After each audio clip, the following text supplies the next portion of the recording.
Hello guys, कैसे हैं? I hope आप सब अच्छे होंगे, स्वस्थ होंगे, खुश होंगे। आज का जो वीडियो है ये थोड़ा ज्ञानबाजी वाला वीडियो होने वाला है। हमारे साथ बहुत सारे व्यापारी भाई हैं या ऐसे बहुत सारे कम्युनिटी मेंबर्स हैं जो फर्स्ट टाइम इनकम जनरेशन में अभी अभी एंटर किए हैं। अभी जस्ट फर्स्ट जनरेशन एंटरप्रेन्योर है या फिर अपना कैरियर का जस्ट शुरुआत किया है।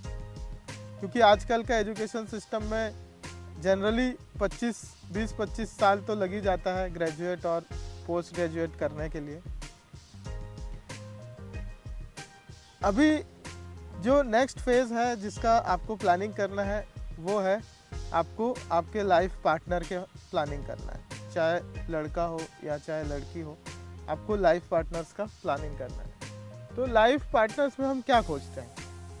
लाइफ पार्टनर में हम ये देखते हैं सबसे पहला चीज़ कि भाई फाइनेंशियली स्टेबल है कि नहीं, या हमारा जो पार्टनर है, दोनों पार्टनर फाइनेंशियली कंपैटिबल है कि नहीं। उसके बाद सेकंड चीज़ हम ये देखते हैं कि इमोशनली कंपैटिबिलिटी है कि नहीं, एंड देन थर्ड चीज़ है फिजिकल कंपैटिबिलिटी।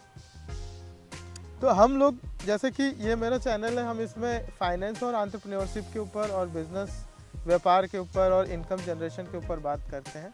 तो हम फाइनेंशियल स्टेबिलिटी के ऊपर में इस वीडियो में बात करेंगे। अगर आप फाइनेंशियली स्टेबल नहीं हो ना, तो आपको लड़की मिलना थोड़ा मुश्किल होगा, या कोई लड़की आपके साथ जुड़ना नहीं चाहेगी। क्योंकि बीइंग ए बॉय, जब हम लड़के होते हैं तो हमारे इंडियन जो कल्चर है इसमें ऐसा होता है कि लड़का को कमाने की ज़रूरत होती है। लड़के को फाइनेंशियल वाला जो पार्ट है उसको मैक्सिमम 80-90% जो हमारा जो इंडियन कम्युनिटी है, लड़कों के ऊपर में भार होता है फाइनेंशियल फ्रीडम या पैसे का जो पार्ट है या फाइनेंस का जो पार्ट है उसको मैनेज करने का। सेकंड चीज़ इमोशनल पार्ट है, जो कि आपको इमोशनल स्टेबिलिटी देना पड़ता है। उसके बारे में हम बाद में डिस्कस करेंगे। फर्स्ट हम फाइनेंशियल स्टेबिलिटी के बारे में डिस्कस करते हैं। तो देखो, जब तक आप अगर लड़के हो और आप एक लाइफ पार्टनर गर्ल्स चाहते हो, लड़की चाहते हो, तो आपको सबसे फर्स्ट चीज़ जो है ना, अपना फाइनेंशियल स्टेबिलिटी के ऊपर में ध्यान देना होगा। आपका जो बेसिक चीज़ें हैं, जो बेसिक रिक्वायरमेंट, डेली नीड्स का जो रिक्वायरमेंट है, उसको आपको सबसे फर्स्ट फुलफिल करना पड़ेगा। तभी आप किसी लड़की के साथ या किसी लाइफ पार्टनर के साथ एंगेज हो सकते हैं। अदरवाइज आप शादी तो कर लेंगे या आप किसी के साथ रिलेशनशिप में आ तो जाएंगे, बट आप लोगों को स्टेबल होने में आपका बिजनेस भी आपका हैम्पर करेगा और आपका जो पर्सनल लाइफ है वो भी हैम्पर करेगा। तो आपको फर्स्ट जो आपके ऊपर में आपका, अगर मान के चलिए कैरियर के आप 20-25 साल के उम्र में है, 30 साल की उम्र में, सबसे फर्स्ट चीज़ आपका जो इनकम जनरेशन हो रहा है उसमें से आप एटलीस्ट 6 मंथ का जो आपका एक्सपेंसेस है, जो आपका बेसिक जो एक्सपेंसेस है, वो आपके बैंक में पड़ा होना चाहिए। तभी आप आगे का जो प्लानिंग है तब आप कर सकते हो। अदरवाइज क्या होगा, अगर कुछ अनवांटेड या अनएक्सपेक्टेड कुछ आपके लाइफ में हो जाता है, आप व्यापार कर रहे हो या आप अभी जस्ट अपना कैरियर का शुरुआत किए हो और फाइनेंशियली अगर आप उसको मैनेज नहीं कर पाते हो, वहाँ से जो है प्रॉब्लम्स होना चालू हो जाता है। तो दोस्तों, हमको अभी अपने लाइफ में यही फोकस करना चाहिए कि फर्स्ट जो है हम फाइनेंशियली स्टेबल हो जाएं। अब फाइनेंशियली स्टेबल का 2-3 पार्ट होता है। एक तो पार्ट होता है आपका जो बेसिक नीड्स है उसको पूरा करना, ठीक है। दूसरा जो पार्ट है, आपके कुछ सेविंग्स होने चाहिए। तीसरा पार्ट है आपका फ्यूचर सिक्योरिटी के बारे में सोचना। ये 3 चीज़ के ऊपर में आपको काम करने की ज़रूरत है। फर्स्ट, आपका जो बेसिक नीड है, बेसिक नीड के लिए आप अपना देख लीजिए। आप जैसे अगर टायर 1, टायर 2 सिटीज़ में अगर आप करते हैं तो जनरली आपको 35,000 to 50,000 के बीच में आपके पास में इनकम का सोर्सेस होने चाहिए। या तो जॉब से आपका हो, जॉब में अगर आपका कम है तो जॉब के साथ में आप कुछ साइड हसल भी कर सकते हैं। और अगर आप बिज़नेस कर रहे हैं तो बिज़नेस में आपका एटलीस्ट 35 to 50,000 का आपका पास में पैसा रेगुलर बेसिस पे इनकम जनरेट होना चालू होना चाहिए, ठीक है।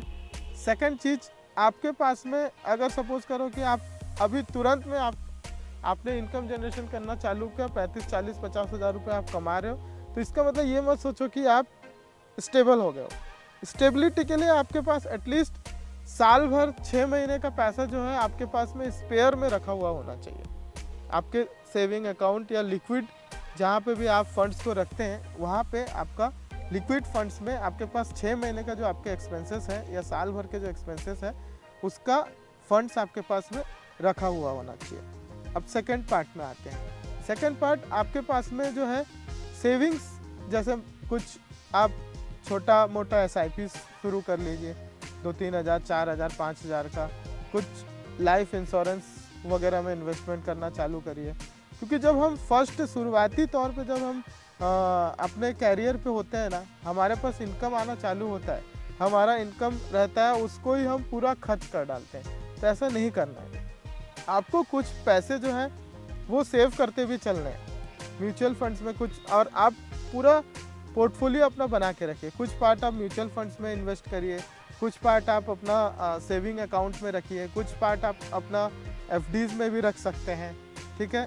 FDs वगैरह मैं इसलिए बोल रहा हूँ क्योंकि आपके पास में लिक्विडिटी भी होना चाहिए। आप गोल्ड में इन्वेस्ट कर सकते हैं, और ऐसे ही और भी बहुत सारे ऑप्शंस होते हैं जहाँ पे आप इन्वेस्ट कर सकते हैं। मैं इन्वेस्टमेंट फील्ड से हूँ नहीं, तो आपको इन्वेस्टमेंट का से रिलेटेड चीज़ें आपको अभी नहीं बता पाऊँगा, बट आप अपना इन्वेस्टमेंट्स और सेविंग्स वाला जो पार्ट है उसको भी आप करें। थर्ड जो पार्ट है आपका फ्यूचर से रिलेटेड, जैसे आप सपोज करो कि आपका अभी जैसे मान के चलिए आपने शादी करने का या फिर आप किसी के साथ रिलेशनशिप में आने का सोच रहे हैं, तो रिलेशनशिप में जब आएंगे तो आप ही नहीं, आपके साथ साथ और भी कुछ एक्सपेंसेस होंगे जो कि फ्यूचर में अकर्ड होने वाले रहेंगे। जैसे सपोज करो कि अगर आप इंडिया में अगर आप शादी करते हैं, तो शादी में भी जनरली अगर आप लोअर मिडिल क्लास में हैं तो आपको 10 से 15 लाख रुपए मिनिमम कंडीशन में खर्च करते हैं लोग। तो क्या आपके पास में उतने पैसे संग्रहित हैं? अगर नहीं है तो आप ज़्यादा इन्वेस्टमेंट मत करिए, आप नॉर्मल जो आपका कैपेसिटी है जितना इन्वेस्टमेंट करना है उतने के हिसाब से करिए। और आपका जैसे शादी होता है, तो शादी होने के बाद आप अपना जो नेक्स्ट प्लानिंग है, अपना मतलब आगे बच्चा करना है या नहीं करना है, उसके ऊपर में आप प्लान कर सकते हैं। तो उसके लिए भी सारे चीज़ों में, सारे इवेंट्स में आपके एक्सपेंसेस होंगे, वो सारे एक्सपेंसेस को भी आपको सिक्योर्ड करना पड़ेगा। उसके बाद ही आप जो है अपने शादी का या लाइफ पार्टनर्स के बारे में सोचिए। तो व्यापार जब हम कर रहे हैं या जब हम शुरुआत में, अब जब हमारा इनकम जनरेशन चालू हुआ है, तो इस तरफ के ऊपर में आप लोग ज़रूर सोचिए, क्योंकि इसके बारे में अगर आप नहीं सोचेंगे तो आप अगर कोई रिलेशनशिप में या कोई आप किसी के साथ लाइफ पार्टनरशिप में एंटर कर जाते हैं, उसके बाद आपके लिए प्रॉब्लम्स जो है, अननेसेसरी प्रॉब्लम्स जो है वो क्रिएट होना चालू होंगे, और उन प्रॉब्लम्स को सॉल्यूशन करने का और उन प्रॉब्लम्स को आप ठीक से आप टैकल करने के लिए आप तैयार नहीं होंगे, और ये प्रॉब्लम बढ़ते बहुत आगे तक बढ़ जाते हैं। तो ये जो है, ये सब जो पॉइंट्स मैं आपको बोल रहा हूँ, बीइंग ए एक्सपीरियंस्ड बिजनेसमैन, क्योंकि मैंने 2-3 बिजनेसेस खड़ी कर चुकी हैं और मैं मैरिड भी हो चुका हूँ, तो मैं ये सारे फेज़ों से गुजर चुका हूँ। तो आप लोगों को यही एडवाइस करूँगा कि आप फर्स्ट जो है फाइनेंशियल स्टेबिलिटी के ऊपर आप काम करिए, वरना आपको जो है लड़की नहीं मिलेगी। हमारे इंडियन कम्युनिटी में लड़के के ऊपर ही ज़्यादातर फाइनेंशियल स्टेबिलिटी और फाइनेंस को संग्रहण करने का भार होता है। तो दोस्तों, कैसा लगा? अगर आपको लगता है कि मैं कुछ पॉइंट्स इसमें मिस कर दिया हूँ, तो आप कमेंट कर सकते हैं, उसके ऊपर हम फ्यूचर में डिस्कस करेंगे। तो कैसा लगा वीडियो, आप कमेंट करके हमें ज़रूर बताएं। अगर वीडियो अच्छा लगा लगता है कि आपको किसी ऐसे पर्सन के साथ शेयर करना चाहिए तो आप ज़रूर शेयर करें।